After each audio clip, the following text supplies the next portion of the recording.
You know how you can tell when you've seen too many movies? When you find one that you haven't seen, with a whole bunch of actors that you absolutely love, so you download it to watch in your van, and it's not until about 3/4 of the way through the movie that it slowly dawns on you, oh yeah, I have seen this movie, like 20 years ago when it first came out. You might think that means that this movie's quite forgettable, but I actually think it more has to do with the fact that there's just been far too many movies that have come out over the last 20 years.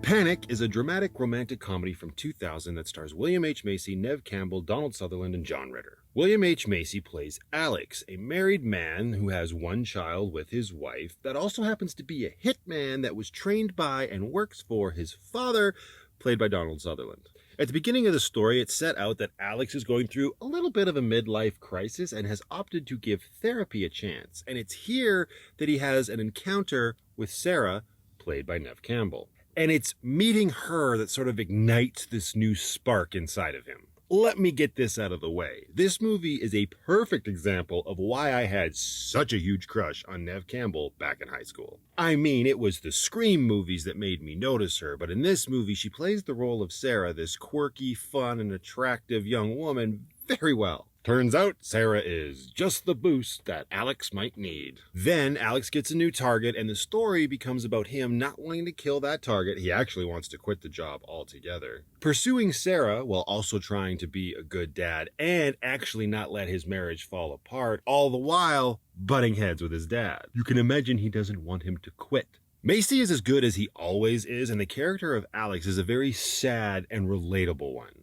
I mean, who hasn't felt a bit down about their lives and how mundane things can get?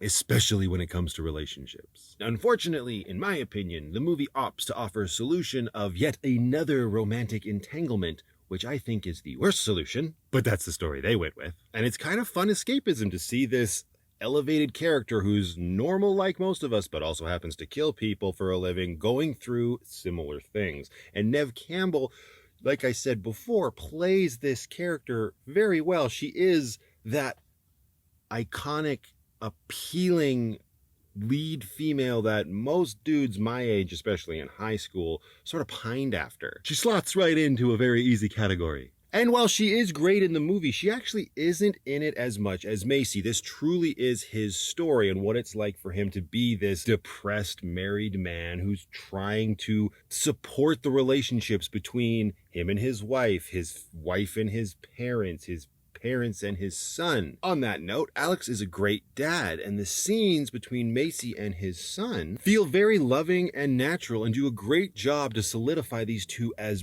buddies, as well as establishing a very solid child-parent dynamic. This movie feels very late 90s, early 2000s, so it has this certain air about it. I can't really explain it, but that paired with the overall tone of this movie made it very entertaining. I do have to gripe with one scene, though. It's during a flashback when we're seeing how Donald Sutherland trained Alex as a young boy to shoot for the first time. They go out to this field, he hands him the handgun, he gives him the spiel about how to aim and where to point, and pointing and aiming are the same thing. But anyway, after a quick spiel, they find a squirrel right in front of them, and his dad says, "All right, son, take aim, kill the squirrel." So Alex does. He shoots the gun, completely misses the squirrel. Donald Sutherland laughs and says, "Try again." Okay, I got two problems with this. Number one, they are both completely deaf now. See, that's the curse about learning about guns in the real world. All these movies are now ruined for me when it comes to guns. But okay, I have to forgive that one point because I really don't feel like bringing it up every single time moving forward that there happens to be a gun in a movie. This is just something movies are allowed to get away with. What I can't allow it to get away with is the potential of deaf squirrels. Which brings me to point number 2. After Alex misses, his dad laughs and says, "It's okay, son, try again. There's another squirrel."